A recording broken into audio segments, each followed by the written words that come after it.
maybe thrift the Leica? Yes I did. So I found the camera at a local car boot. I was walking along and I saw the red lights, I don't know how to pronounce it, sticker on the table, and I was like, surely not. So I walked over, there it was. I negotiated a bit of a price and I got the lens, I got the big box which you've seen at the beginning of the video, got the camera itself and a case for the camera as well. I am over the moon with this find. So as I said, the camera came with a lens. The lens is a 80 to 200mm lens, f4.5. Not the greatest of lenses, to be completely honest, but it's something that I can definitely work with. There are many bells and whistles that I haven't quite understood about Leica before, and it's something that I am very, very excited to try. The name is huge. I'm just hoping that the camera lives up to it. And the only way to find this out is by testing it. Primeira vez que eu te vi, menina, meu coração pulou pra boca. Na primeira vez que eu te vi, menina, meu coração.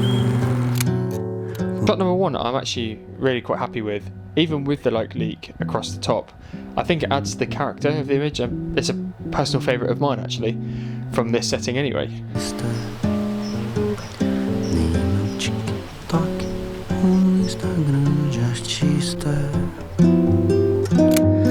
Oh, and what a lovely picture. Couldn't tell you what went wrong here. I metered everything, I got the shutter speed correct, I shot the image twice, believe it or not, and this is what we've got. I am slightly gutted, but it's just the way it goes with film. I have a digital shot of it from a previous project, but I really wanted to see what it looked like on the Kodak R200, and yeah, as I said, it's nothing I can do about it.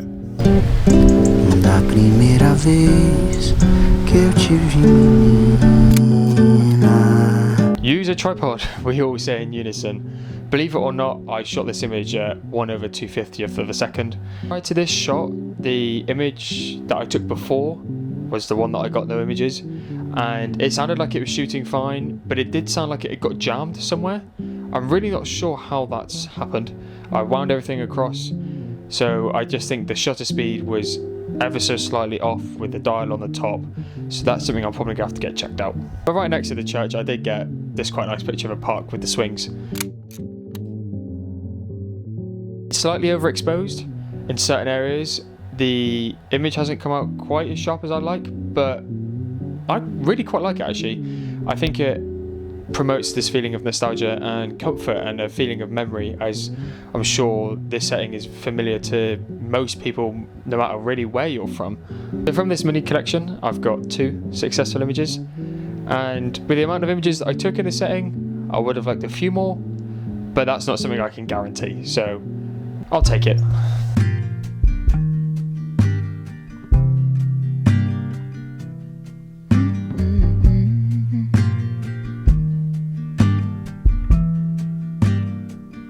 I wanted to switch up the locations a little bit for this video, so I've shot outdoors quite a bit at the beginning. I'm now in the middle, and I wanted to shoot some indoors. I don't really do this very often, and my sister's room is full of lamps, it's full of candles, it's quite dark and it's very cozy and autumnal, and I really wanted to play with that. To ask to be the cat in the sun. A few years ago, she made this statue in the corner. It's called Betty, and it had a lovely lamp coming down from the top. It's in her vinyl corner. I really wanted to photograph the statue, the light, and the record player. And I think with the small amount of light coming down from the top and across, I think this is actually a really beautiful image. A little bit undone, and be the cat in the sun.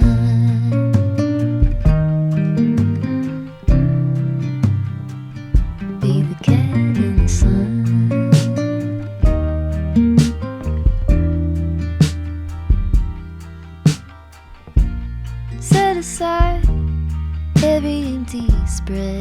cheap wine and loosen up.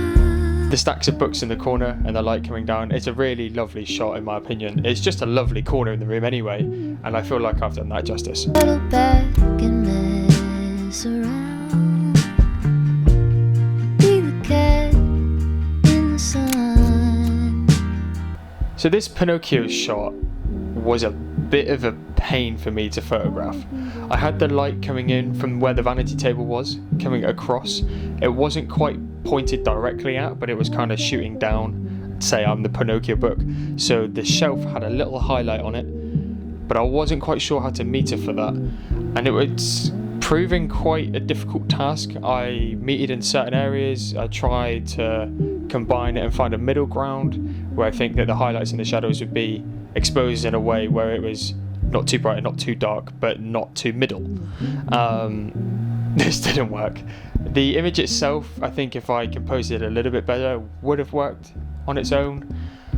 But with the way that the composition was and the lighting was, it's not my favourite. But it's still a nice image. It's just not for me.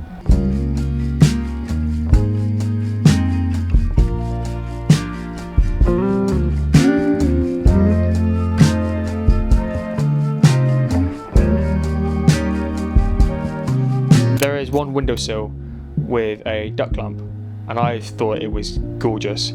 So I metered for the highlights, I metered for the shadows, I tried to find a middle ground, and this time it worked really, really well. I wish I had this in a portrait orientation as well, as just because I like to shoot portrait, and it works for Instagram a bit better. But for a personal shot and maybe even possible portfolio, or if I go to make a book in the future, it's one that I would consider. Out of this mini section of shooting, I would say I got about 5 really good images that I think I could either share or put into a portfolio. I'm very happy with this, as that's quite a good success rate for me. And if you follow me on Instagram, you'll probably see them again in the future.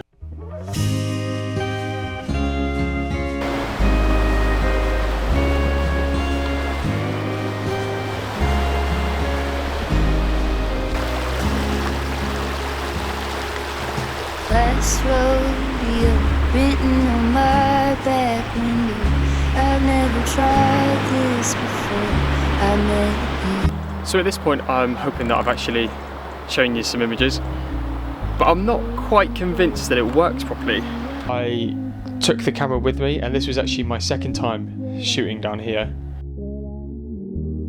purely because I hadn't wound the film in properly for the first time I went and shot these images. Another thing that I wanted to touch on is, am I enjoying the experience of using this camera? I'm really, again, not sure. I've got quite big hands. There's no hand grip on the side. The zoom lens is kind of iffy to get used to. If it was a prime lens, I think I might get on with it a little bit better, but I need that hand grip. The 80 to 200 is doing quite well, to be fair. The focusing system is something that I need to get used to, but I'm quite enjoying using it. But yeah, this zoom thing is really odd, because to have it at 200, I have to put it all the way back, but to have it at 80mm, I have to push it all the way forward. To me, that doesn't make much sense, but I guess it works somewhere. Turn brass ring, hear a name into please. Comets and asteroid blues cross between us. So as I mentioned just a moment ago, that this was my second time shooting in this area. Believe it or not, the horses were in this field, but this time there were no horses. But I was very grateful when I looked up and I saw a robin perched on the side, and I wanted to get a bird/robin shot for a little while, and I just haven't had the opportunity to get one. So I'm very grateful that I came back to shoot again and I was able to get this shot. Kaleidoscope, glass bits and pieces from planets that I've never. Classic dog with the walker on the beach shot. I can't say it's portfolio worthy, but will it be Instagram worthy? Yeah, maybe. I shot with a post on the right hand side of the image. I then had the dog and the dog walker slightly shifted off to the left, but still I'd argue on a third, and then I had the island in the back. So what are my final thoughts on the Leica R3? I think the camera itself is just beautiful. The ergonomics, on the other hand, not so much. As I mentioned before, I have quite big hands, And without this hand grip, it feels quite a bit of a liability with how I can hold the camera without using a tripod. Sometimes with this camera, the shutter speed dial does get slightly stuck. When I've mentioned before that I've shot some images and they've either come out black or they've come out severely overexposed, but this is when I've metered and exposed the images properly. So that's not necessarily on me, it's actually on the camera system, and there's probably something slightly wrong in the mechanics somewhere. Overall, without those little quirks, the shooting experience is pretty great actually. The shutter speed makes a beautiful noise, especially when you're using faster shutter speeds. When you crank over the film lever, you get a lovely feedback.